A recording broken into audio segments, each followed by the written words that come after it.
السلام علیکم، کیسے ہیں آپ سب؟ امید ہے کہ آپ سب خیریت سے ہوں گے اور آپ کی خیریت نیک مطلوب چاہتی ہوں۔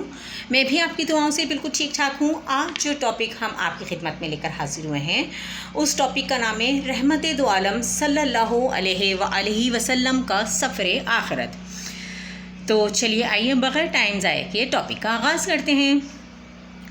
ربیع الاول 11 ہجری، حضور صلی اللہ علیہ وآلہ وسلم حجۃ الوداع ادا فرما کر 25 ذی الحجہ سن 10 ہجری کو مدینہ منورہ پہنچے۔ ہر سال کی طرح اس دن بھی رحمت دو عالم صلی اللہ علیہ وآلہ وسلم شہدائے احد کے مزارات پر تشریف لے گئے۔ وہاں کافی دیر تک اپنے جانثاروں کے لیے دعا فرماتے رہے اور واپسی کے وقت آپ صلی اللہ علیہ وآلہ وسلم نے فرمایا، تم ہم سے پہلے جانے والے ہو اور ہم انشاءاللہ جلد تم سے ملنے والے ہیں۔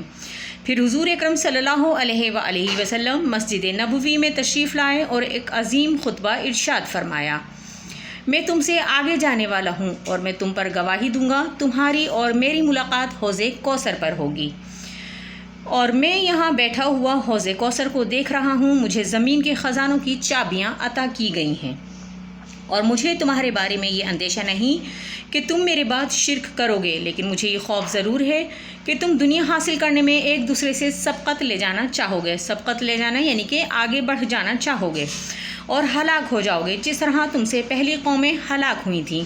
سن 11 ہجری ماہ سفر میں آپ صلی اللہ علیہ وآلہ وسلم ایک صحابی کی نماز جنازہ ادا فرما کر واپس گھر تشریف لا رہے تھے کہ راستے میں آپ کی طبیعت متغیر ہو گئی۔ آپ صلی اللہ علیہ وآلہ وسلم نے ام المومنین حضرت عائشہ صدیقہ رضی اللہ تعالی عنہا سے فرمایا، اے عائشہ، میں اس زہر کی تکلیف کو محسوس کر رہا ہوں جو مجھے خیبر میں یہودی عورت نے کھانے میں ملا کر دیا تھا۔ شدید بخار اور درد کی تکلیف دن گزرنے کے ساتھ ساتھ بڑھتی جا رہی تھی، مگر آپ صلی اللہ علیہ وآلہ وسلم پابندی کے ساتھ ہر نماز کی امامت فرما رہے تھے۔ بدھ کے روز جب آپ صلی اللہ علیہ وآلہ وسلم کی تکلیف میں بے پناہ اضافہ ہو گیا تو آپ صلی اللہ علیہ وآلہ وسلم نماز کی ادائیگی کے لیے مسجد میں نہ جا سکے۔ آپ صلی اللہ علیہ وآلہ وسلم نے حضرت بلال کو حکم دیا، ابو بکر سے کہو کہ وہ لوگوں کو نماز پڑھائیں۔ صحابہ کرام رضی اللہ تعالیٰ عنہ آپ صلی اللہ علیہ وآلہ وسلم کو نہ پا کر غمزدہ ہو گئے اور آپ صلی اللہ علیہ وآلہ وسلم کی طبیعت کی طرف سے صحابہ کرام میں تشویش پھیل گئی۔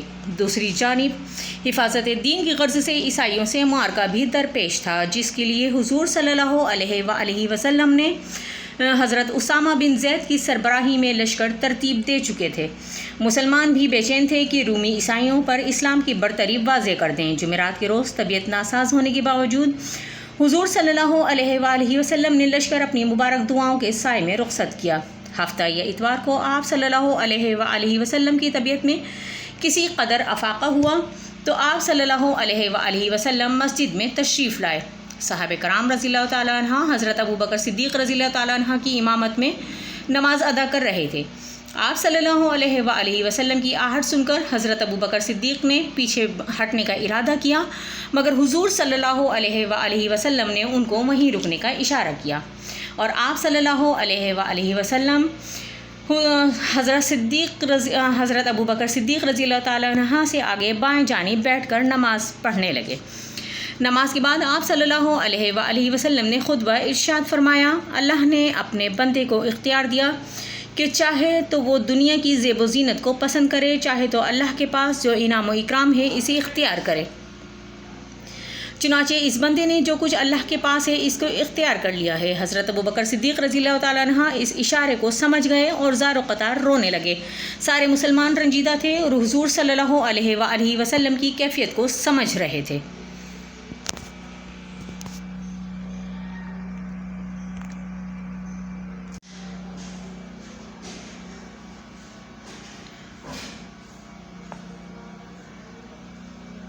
حضرت ابو بکر صدیق رضی اللہ تعالیٰ عنہ اس اشارے کو سمجھ گئے اور زار و قطار رونے لگے۔ سارے مسلمان رنجیدہ تھے اور حضور اکرم صلی اللہ علیہ وآلہ وسلم کی کیفیت کو سمجھ رہے تھے۔